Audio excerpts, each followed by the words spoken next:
2020년 8월 27일 목요일 새벽 예배를 시작하겠습니다. 다 같이 사도신경으로 우리의 신앙을 고백하겠습니다. 나는 전능하신 아버지 하나님, 천지의 창조주를 믿습니다. 나는 그의 유일하신 아들, 우리 주 예수 그리스도를 믿습니다. 그는 성령으로 잉태되어 동정녀 마리아에게서 나시고 본디오 빌라도에게 고난을 받아 십자가에 못 박혀 죽으시고 장사된 지 사흘 만에 죽은 자 가운데서 다시 살아나셨으며 하늘에 오르시어 전능하신 아버지 하나님 우편에 앉아 계시다가 거기로부터 살아있는 자와 죽은 자를 심판하러 오십니다. 나는 성령을 믿으며 거룩한 공교회와 성도의 교제와 죄를 용서받는 것과 몸의 부활과 영생을 믿습니다. 아멘. 다 함께 찬송가 258장을 부르시겠습니다.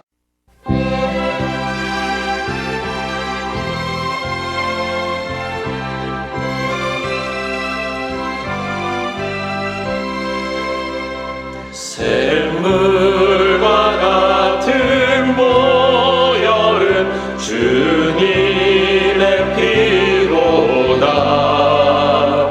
보혈의 죄를 씻으면 정하게 되겠네.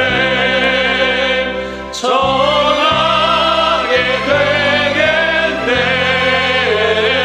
정하게 되겠네. 보혈의 죄를 씻으면 정하게 되겠네. 저도 저 회개하고서 보혈에 씻었네. 저도 저 같은 이 몸으로 죄 씻기 원하네. 죄 씻기 원하네. 죄 씻기 원하네. 저도 저 같은 이 몸도 죄 씻기 원하네. 죄속함 받은 백성은 영생을 얻겠네. 샘솟듯 하는 비권세 한없이 크도다. 한없이 크도다. 한없이 크도다. 샘솟듯 하는 비권세 한없이 크도다. 날 정케 하신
시간에는 함께 기도하는 시간을 갖겠습니다. 민족의 복음화와 세계 선교를 위하여 우리 교회 3133 비전과 담임 목사님, 부교역자들과 직분자들, 사명자들을 위하여 코로나19로 인해 신음하는 이 민족을 긍휼히 여겨주시고 속히 치유하여 주시도록 우리 교회 교우들의 가정과 직장과 사업장을 붙드시고 환우들을 치유하시도록 이 시간 함께 기도하도록 하겠습니다.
오늘 하나님께서 우리에게 주시는 말씀은 창세기 35장 1절에서 5절입니다.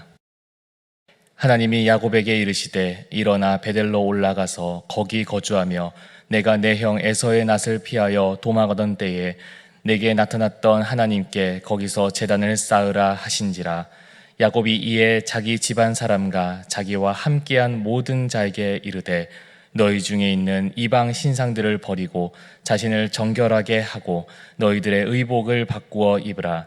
우리가 일어나 베델로 올라가자 내 환난 날에 내게 응답하시며 내가 가는 길에서 나와 함께 하신 하나님께 내가 거기서 제단을 쌓으려 하노라 하매 그들이 자기 손에 있는 모든 이방 신상들과 자기 귀에 있는 귀고리들을 야곱에게 주는지라.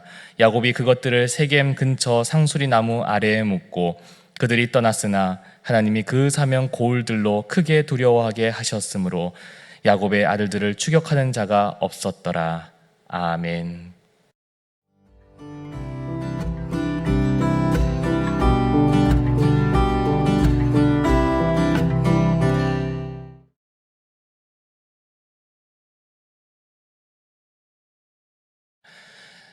지금 우리의 주변을 보면 불안감이 크게 증폭되어 있는 것을 보게 됩니다. 계속해서 생기는 코로나19 확진자들과 나라 안에서의 여러 가지 갈등들, 그리고 나라 밖에서의 주변 국가들의 문제들 등등이 계속 신문과 방송에서 이야기되면서 불안감이 최고조로 달하고 있습니다. 근데 이 불안이라고 하는 단어를 백과사전에서 살펴보니 불쾌한 일이 예상되거나 위험이 닥칠 것처럼 느껴지는 불쾌한 정동 또는 정서적인 상태라고 표현하고 있습니다. 사람 혹은 동물이 생존을 위해서 자신이 위협을 느낄 때 이를 보호하기 위해 가지게 되는 긴장감이라고 하는 것입니다. 다시 말하면 죽음을 피하기 위해서 불안감이 존재한다는 이야기입니다. 그래서 인간은 불안감을 가지고 살아갈 수밖에 없습니다. 자기 스스로가 죽을 수 있다는 것을 깨닫는 순간에 인간은 불안합니다. 그래서 요즘처럼 외부적으로 불안한 사회 정서와 그리고 내가 코로나19에 걸려 죽을 수 있다고 하는 이런 내면적인 불안이 합쳐져서 지금 이 시대를 살고 있는 많은 사람들이 불안을 안고 살고 있습니다. 아마 우리 중에 계신 분들도 그러하실 겁니다. 이러한 시대에 믿음의 사람은 어떻게 살아야 할까요? 오늘 말씀에 나오는 야곱은 어떤 면에서 본다면 평생을 불안하게 살았다고 볼 수 있을 것입니다. 그는 창세기 47장 9절에 바로에게 자신을 소개할 때에 험악한 세월을 살았다라고 이야기를 합니다. 야곱은 형의 보복이 두려워서 집을 도망쳐서 20년간을 떠나 살았습니다. 그리고 20년간 외삼촌의 집에 눈치를 보며 살게 됩니다. 다시 외삼촌에게 떠나 세겜으로 돌아와서 형과 화해를 해서 문제가 다 해결된 것처럼 보여졌는데 그곳에서 더 큰 문제가 발생하게 됩니다. 야곱의 딸 디나가 세겜의 아들에게 수치를 당하는 일이 발생합니다. 그러자 그녀의 오빠, 즉 야곱의 두 아들 시므온과 레위가 하몰의 모든 남자들을 도륙하는 사건이 일어나게 됩니다. 야곱은 그곳에 있는 사람들의 원수가 되었고 또 도망쳐야 했습니다. 그때의 아들들에게 이렇게 이야기합니다. 창세기 34장 30절입니다. 야곱이 시므온과 레위에게 이르되 너희가 내게 화를 끼쳐 나로 하여금 이 땅의 주민 곧 가나안 족속과 브리스 족속에게 악취를 내게 하였도다. 나는 수가 적은즉 그들이 모여 나를 치고 나를 죽이리니 그러면 나와 내 집이 멸망하리라. 한마디로 얘기하면 내가 너희들 때문에 이제 죽게 되었구나라고 하는 것입니다. 이 34장의 말씀을 자세히 보시면요, 딸이 그렇게 험한 꼴을 당하고 왔는데 거기에 대해서 야곱은 한마디도 하지 않습니다. 그런데 시므온과 레위가 저런 무시무시한 일을 벌인 것을 보고 나서야 그제서야 하는 말이 내가 죽게 되었다라고 하는 것입니다. 앞에서 이야기했지만 불안은 자신이 죽을지 모르는 두려움에서 오는 것이기 때문에 극도의 불안을 느끼는 사람은 다른 것은 전혀 생각하지 못하고 자기만을 생각하는 지경에 이르게 된다고 합니다. 아마도 이때 야곱은 말로 표현할 수 없는 불안감에 사로잡혀 있지 않았을까라고 생각합니다. 야곱이 불안감으로 인해서 어찌할 바를 모르고 있는 그때에 하나님께서 야곱에게 나타나십니다. 오늘 말씀의 1절 말씀입니다. 하나님이 야곱에게 이르시되 일어나 베델로 올라가 거기서 거주하며 내가 내 형 에서의 낯을 피하여 도망하던 때에 내게 나타났던 하나님께 거기서 제단을 쌓으라 하신지라 라고 되어 있습니다.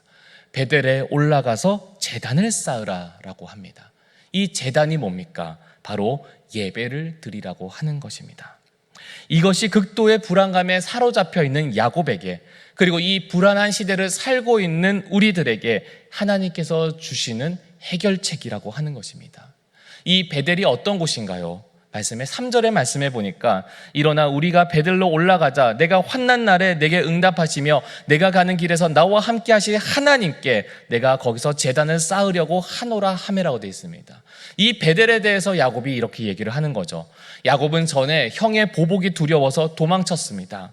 이름이 없는 들판에서 웅크리고 쓰러져 잠들었는데 거기서 하나님을 만나게 됩니다. 그리고 나서 하나님께 제단을 쌓고 하나님께 서원을 합니다. 앞으로 자신이 어떻게 될지 모르는 이 불안한 미래 가운데 자신을 도와달라고 기도했던 것이죠.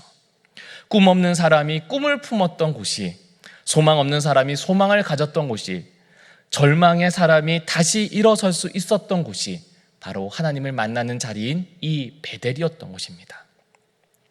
하나님께서는 1절의 말씀에 베델에 거주하라고 말씀하십니다. 아예 거기서 살라고 하는 것이죠.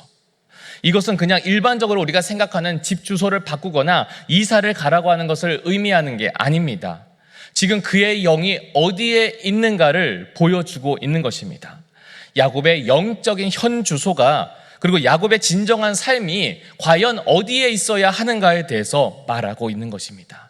성경은 그것이 바로 베델이어야 된다라고 말하고 있는 것입니다. 하나님께 기도하고 하나님께 예배드렸던 그곳에서 바로 터를 잡으라고 하는 것입니다.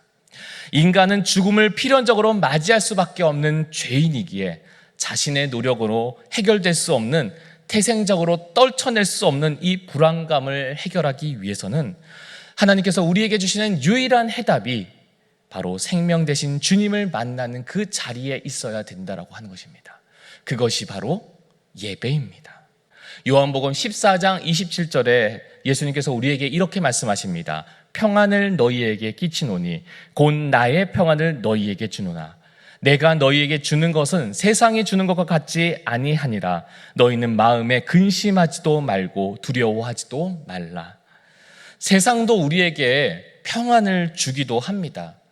우리가 기분이 너무 좋거나 행복감을 느낄 때는 우리가 가지고 있는 불안감을 느끼지 못할 때도 있습니다. 그러나 그것은 일시적인 것이죠. 시간이 지나면 금방 불안은 다시 우리의 마음 가운데 찾아오게 됩니다. 그러나 주님께서 우리에게 주시는 이 평안은 일시적인 것이 아니라 영원한 것입니다. 그래서 세상과는 다른 것이고 그것이야말로 참된 평안인 것입니다. 이러한 평안은 어디서부터 찾아오느냐? 바로 우리가 하나님을 만날 때에, 우리가 하나님의 임재를 경험할 때에 누리게 되는 것입니다. 그렇기 때문에 예배드리는 장소에서만 예배를 드리는 것이 아니라 늘 매일매일 하나님의 품에 거하는 그러한 삶을 살라고 하는 것이 바로 베델에 머무는 삶이라고 하는 것입니다. 늘 도망치던 야곱이 처음으로 자신의 삶에 뿌리를 내린 곳이 이 베델이었습니다. 그로 말미암아 그는 더 이상 쫓기지도 않고 더 이상 불안해하지 않았습니다. 5절의 말씀에 이렇게 나옵니다. 그들이 떠났으나 하나님이 그 사명 고을로 크게 두려워하게 하셨으므로 야곱의 아들들을 추격하는 자가 없었더라. 이것이 예배를 드리는 자가 누리는 영적인 축복이 아닌가라고 하는 생각이 듭니다. 세상에는 많은 사람들은 평안하다고 겉으로는 그렇게 보여지지만 늘 항상 불안감에 쫓겨 살고 있습니다. 마음 편하게 살았던 적이 별로 없는 것이죠. 그리고 걱정과 문제가 없다고 하더라도 없는 것 때문에 불안할 때도 있습니다. 그것이 하나님 밖을 떠난 연약한 우리의 인생의 모습인 것이죠. 그렇기 때문에 사람은 모두 베델에 머물러야 합니다. 인생이 답답하고 내가 할 수 있는 모든 것을 했음에도 불구하고 여전히 우리에게 불안감이 엄습해 온다면 우리가 가야 할 곳은 바로 베델입니다. 우리가 해야 할 것은 하나님께 예배하는 것입니다.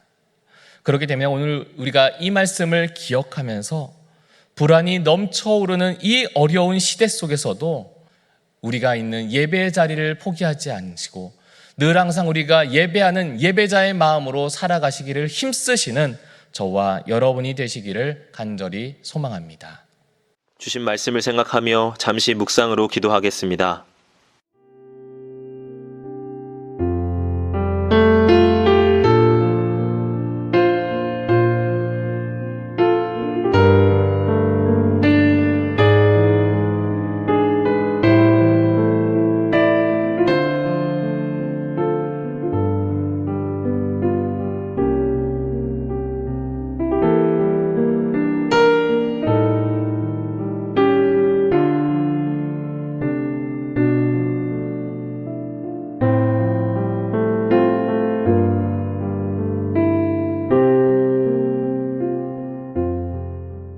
다 같이 주기도문으로 예배를 마치겠습니다. 하늘에 계신 우리 아버지, 아버지의 이름을 거룩하게 하시며 아버지의 나라가 오게 하시며 아버지의 뜻이 하늘에서와 같이 땅에서도 이루어지게 하소서. 오늘 우리에게 일용할 양식을 주시고 우리가 우리에게 잘못한 사람을 용서하여 준 것 같이 우리의 죄를 용서하여 주시고 우리를 시험에 빠지지 않게 하시고 악에서 구하소서. 나라와 권능과 영광이 영원히 아버지의 것입니다. 아멘.